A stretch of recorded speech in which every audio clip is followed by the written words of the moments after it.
Begini ya, saya tak cerita karena saya baca kitab itu banyak sekali. Ini bukan dalam konteks sombong atau takabur, boten. Saya cerita baca kitab banyak itu supaya sampean tahu bahwa pikiran saya ini mamlu dipenuhi dengan pikiran-pikiran ulama dulu karena saya sering baca. Jadi tidak pikiran saya sendiri. Khusyuk itu maknanya takut. Ya takut itu ya maknanya takut. Takut itu ya kelas-kelasan. Misalnya saya dipanggil bapak saya, Bahak sini. Sekedar datang ke tempat itu meskipun nggak niat nurut, saya ulang lagi, sekedar datang ke tempat beliau manggil saya meskipun nggak niat nurut, itu sudah satu poin tertentu. Karena dipanggil terus menghadap itu sudah bagus. Meskipun di hati saya nanti saya bilang nggak mau, saya mau main. Tapi itu sudah poin tersendiri. Karena bandingannya akbala dalam bahasa Arab itu adbaro. Adbaro itu dari kata dubur. Dubur itu membelakangi. Daripada misalnya dipanggil Bahak sini, malah lari menjauh, membelakangi. Kalau dalam bahasa Arab adbaro, adbaro itu menjadikan duburnya di belakangnya. Makanya bandingannya akbala itu menghadap dengan muka. Kalau adbaro orang di belakangi pakai duburnya. Makanya dalam bahasa Arab disebut adbaro. Nah, sehingga terburuk dari seorang hamba itu adbaro, dipanggil ndak moro, dipanggil ndak menuju yang dipanggil, malah menjauh. Nah menjauh ini dalam bahasa Arab itu kadang dibahasakan tawalla. Tawalla itu mengo itu menghindari. Atau adbaro, membelakang. Jadi kalau Anda sholat kok masih sering salah, dan saya yakin semua orang juga gitu kalau nggak nabi, nggak wali itu ada ya kesalahan-kesalahan yang tidak fatal-fatal banget karena ada kebaikan yang Anda lakukan, yaitu ketika Anda dipanggil, Anda istijabah, Anda mengiyakan dengan menghadap. Ya, itu sudah bagus.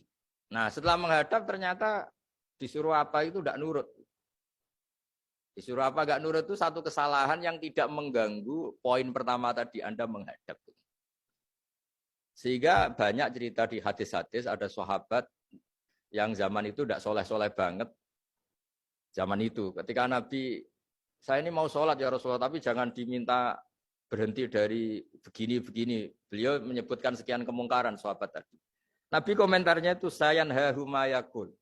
Nanti kalau sering sholat lama-lama ya enggak begitu.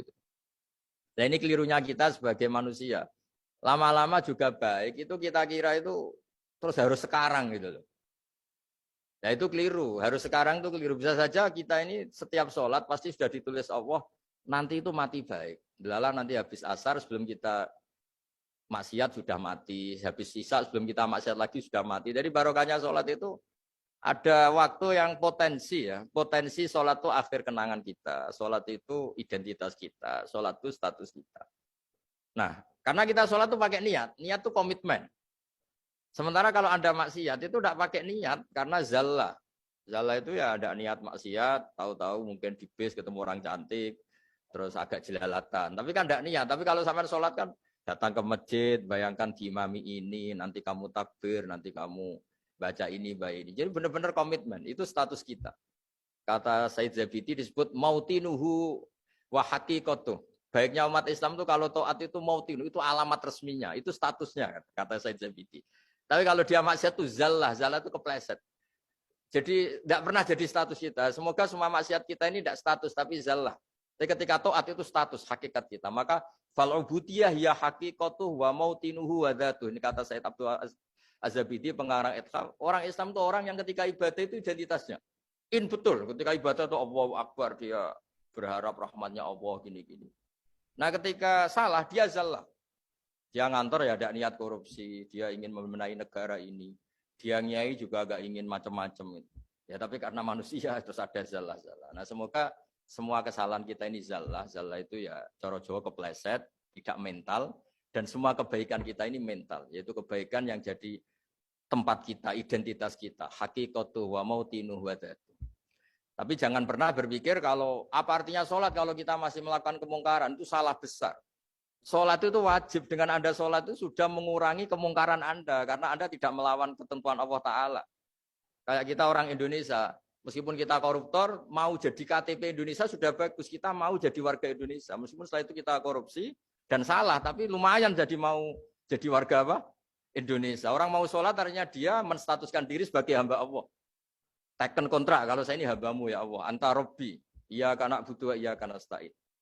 Soal salah ya salah aja yang sama. Kita tetap warga Indonesia meskipun kita salah, meskipun kita koruptor, meskipun kita salah, tetap aja warga Indonesia yang berhak mendapat jatah makan meskipun di penjara, meskipun apa. Sama, kita ini hamba Allah yang mengakui kalau Allah itu Tuhan, kita hamba. Dan barokahnya pengakuan itu insya Allah di cerita-cerita syafaat, kalau kita dosa atau apa, insya Allah dapat syafaatnya Rasulullah SAW, karena kita tidak pernah lari dari status kehambaan. Jadi yang harus dipegang, makanya status kehambaan ini nggak boleh hilang. Kita harus sering bilang, Robbi, Robbi, Tuhanku yang merawat aku, yang memberi aku.